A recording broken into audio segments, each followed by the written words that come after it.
Hello friends, खास करके जो मेरा ये वीडियो है उनके लिए है जो Singapore as a domestic helper लड़कियां जाना चाहती हैं। तो आज मैं उनके साथ 5 पॉइंट्स शेयर करूंगा, जिससे खास करके जो पंजाबी लड़कियां पंजाब से आना चाह रही हैं उनको जो प्रॉब्लम्स आती हैं वो नहीं होगी। और ये वीडियो जो है हमारे एजेंट्स ज़रूर देखें।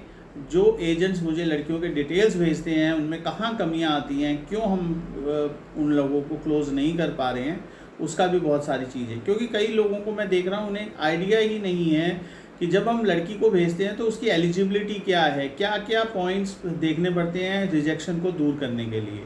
तो पहला जो मैं पॉइंट आपसे शेयर करूँगा वो है एज फैक्टर।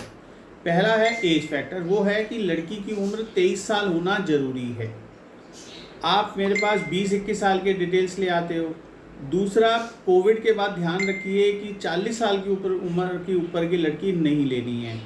दूसरा ये होता है, मैं आपको बताऊं, चलो 40 की आपने नहीं भी ली, 37-38 साल की भी ले रहे हो। एक लेडी जो ऑन एन एवरेज 19-22 20-21 साल, गांव के अंदर यही होता है, 18 से 20 साल की उम्र में शादी हो जाती है, 22-23 साल की उम्र में बच्चे हो गए, 25-27 साल तक उसके 2-3 बच्चे हो गए। अब वो 38 या 40 साल की उम्र में जब आप मेरे पास उसको भेजते हो, आज मेरे पास डिटेल आया 45-46 साल की लेडीज़ हैं। 45 को छोड़ो, 37-38 साल की लेडीज़ नहीं कोप अप कर पा रही हैं सिंगापुर में और बहुत जल्दी वापस आ जाती हैं। होता क्या है कि जब आप एक लगाओ उम्र का पड़ाव, आप 19-20 साल की उम्र में शादी हो गई, 20-22 में बच्चे हैं, 16-17 साल के बच्चे हो गए हैं, आप इतना घर में काम कर करके एक आपकी एक जो एनर्जी का लेवल होता है वो बहुत कम हो चुका होता है। अब आप जाते हो और ऐसे एनवायरनमेंट पे जाते हो जहाँ आपको 16-16 घंटे काम करना है। सोचिए, सुबह 5:30 बजे से लेकर रात के 10 बजे तक, 9:30 भी अगर लगाएं तो 16 घंटे हो जाते हैं। 16 घंटे में आधे से, अब घर में क्या होता है, आप देवरानी जेठानी रह रही होती हैं, सास है, मम्मी के साथ रह रहे होते हो, या नहीं भी होता है तो आप कंटिन्यूसली नहीं काम कर रहे होते। सुबह का नाश्ता बनाया, बैठ गए, फिर लंच बनाया, बैठ गए, ठीक है, वीक में 2 या 3 बार कपड़े धो। यहाँ तो आपको सिंगापुर में एक के बाद एक के बाद एक के बाद एक काम करते रहना है, नॉन स्टॉप काम करवाते हैं एम्प्लॉयर। तो वो आप नहीं कोप अप कर पाओगे अगर आपकी उम्र ज़्यादा है। तो मैं जो भी एजेंट पेपर भेजता है तो उसको ध्यान रखना है कि लड़की की उम्र, अगर वो फ्रेशर है तो 23 से 35 साल के बीच का लें, जिसको कोई हेल्थ प्रॉब्लम ना हो और एनर्जी लेवल अच्छा हो। तो पहली हो गई एज फैक्टर। अब आते दूसरी हो गई उसकी पढ़ाई। आप लोग बिना सोचे समझे पेपर उन लोगों को भी ले लेते हो और वादा कर देते हो जो कि एक्चुअली एलिजिबल है ही नहीं डे 1 से ही। आज मेरे पास 3 डिटेल्स आए हैं जो 5वीं पास है। आपको मैं बता दूं, सिंगापुर जाने का जैसे एज फैक्टर 23 होना बहुत ज़रूरी है, 23 से नीचे वो एक्सेप्ट ही नहीं करते, आपको वीज़ा देंगे ही नहीं। उसी हिसाब से आपकी पढ़ाई की एजुकेशन लेवल 8वीं होना ज़रूरी है, 8वीं पास होना ज़रूरी है। अगर आपने क्लास 8 पास नहीं किया है तो आपका सिलेक्शन नहीं होगा। आप फेक सर्टिफिकेट बना के लाओ, ये चीज़ें करो तो वो फिर गलत तरीका हो जाता है। आज 5वीं आई है, उसको पता ही नहीं है, उसको वो 2 जगह इंटरव्यू भी दे चुकी है। मुझे नहीं समझ आ रहा वो एजेंट ने इंटरव्यू भी कैसे करवा दिया, क्योंकि बाय डिफ़ॉल्ट 8वीं पास होना ज़रूरी है। तो 2 पॉइंट हो गए, एज और उसकी एजुकेशन हो गई। अब तीसरा जो फैक्टर मायने रखता है, जो मैं देख रहा हूँ जिससे सबसे बड़ी प्रॉब्लम आती है, कि ओवर वेट। ठीक है, बिलो वेट और ओवर वेट को आपने अवॉइड करना है। आप ऐसी लड़की भेजते हो, मेरे पास आई, मुझे देखकर भी हैरानी हो रही थी कि खाती भी है या नहीं खाती है, इतनी पतली है। आप ये लगाओ, उसका हाइट था 5 फुट 5 इंच और वेट है सिर्फ 37 किलो, 37। माल न्यूट्रिशन में हो गई, प्रॉब्लम है, उसके हाथ और जान पर बदन में जान ही नहीं है। तो पता चला उसको पैरों के में दर्द रहता है क्योंकि वेट ही कम है इतना।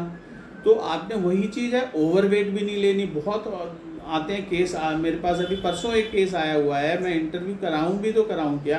पहला तो क्राइटेरिया 5वीं फेल है, और दूसरा बहुत मोटी है, 75 से भी ऊपर। वो मेरे को कह रही 65, 65, 68 है, जबकि वीडियो में साफ उसकी फोटोग्राफ से लग रहा है वो 80 से 85 साल की, 80-85 kg वेट होगा, बहुत मोटी।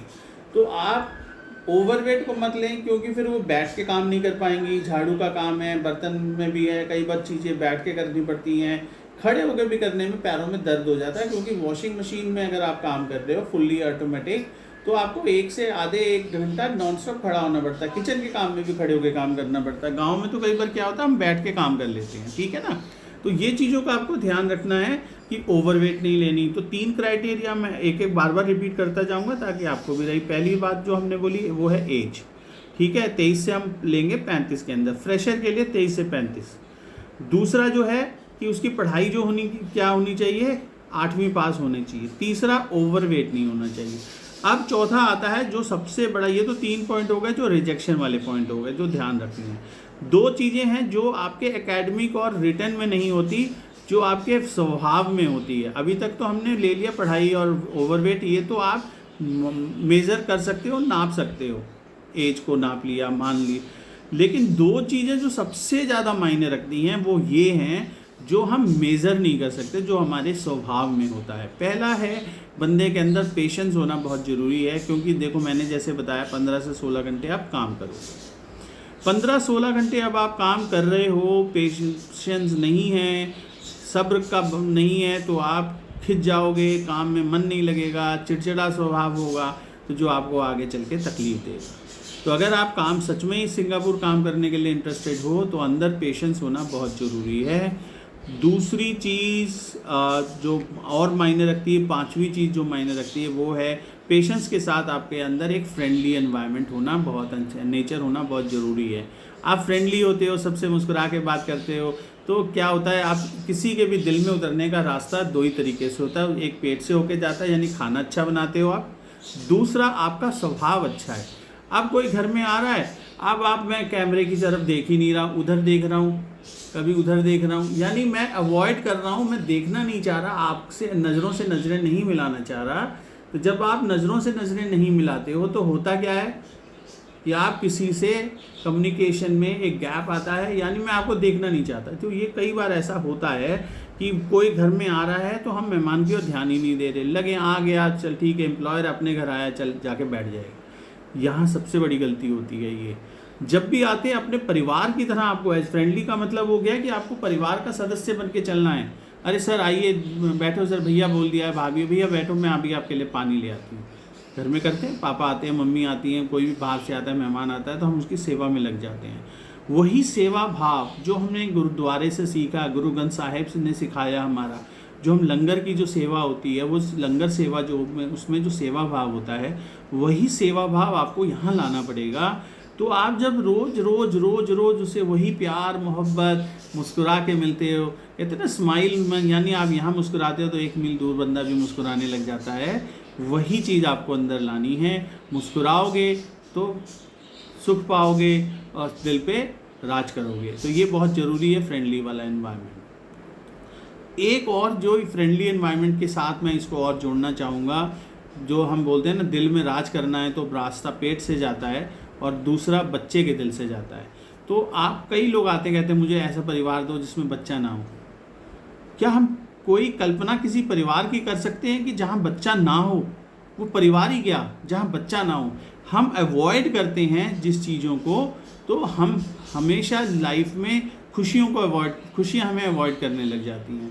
जिस चीज़ से आप दूर जाते हो, आप बच्चों से दूर जाते हो, तो खुशियाँ हमसे दूर चली जाती हैं।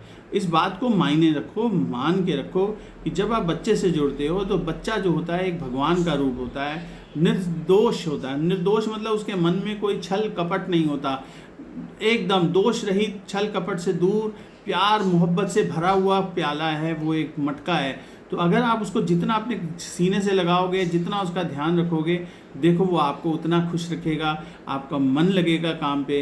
कहते हैं मेरा मन नहीं लग रहा काम पे, इसलिए नहीं लग रहा क्योंकि आपने 2 चीज़ें करी नहीं। एक तो फ्रेंडली एनवायरनमेंट अपना क्रिएट नहीं किया उस घर के अंदर जाके, उस परिवार में अपना परिवार वाला भाव क्रिएट नहीं करा, सेवा भाव नहीं दिखाए। और दूसरा और लास्ट पॉइंट जो ध्यान नहीं रखी हमने, वो कि बच्चे से नहीं जुड़ पाए। अगर आप छोटा बच्चा है उसके साथ मिलोगे, खुद का भी मन लगाओगे, परिवार के मन से जुड़े रहोगे, तो जितना मन से जुड़ेंगे हम उतना मन से हम काम कर पाएंगे। इन बातों का ध्यान रखिए। तो मेरे जो एजेंट सुन रहे हैं वो भी ध्यान रखें कि जब भी हम लड़की चुनते हैं इन चीज़ों का ध्यान बहुत ज़रूरी है। उम्र 23 साल से 35 साल फ्रेशर होनी चाहिए। इससे अगर फ्रेशर ले रहे हैं तो इससे छोटी या इससे बड़ी नहीं लेनी, क्योंकि 23 के नीचे तो ऐसे ही सिलेक्शन नहीं होनी। पढ़ाई 8वीं ज़रूरी चाहिए, ओवरवेट ना हो और बहुत ज़्यादा पतली दुबली भी ना हो, ठीक है। और पतली दुबली है, ठीक है, पतली है, एकदम वो नहीं होनी चाहिए कि बीमार वाली स्थिति नहीं होनी चाहिए, कोई बीमारी ना हो, फ्रेंडली हो, पेशेंस अच्छा हो और बच्चों से उसे मोहब्बत हो। इन चीज़ों का ध्यान रखें और खाने से मोहब्बत होनी ज़रूरी है। कई लोग आते हैं और बोलते हैं हमें अंग्रेज़ी नहीं आती और 2 साल 4 साल करते हैं और इंग्लिश सीखने की कोशिश नहीं करते।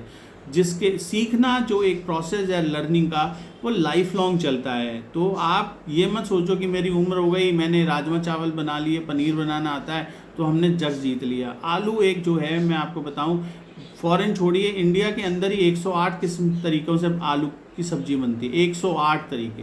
आप कितने तरीके से बनाती हो ये सोचो। तो आप सोचो कि सीखने को कितना कुछ है ना। तो बेसन की सब्ज़ी जो बनाते हैं हम, बेसन को ही हम कितने तरीक़ों से बना रहे होते हैं।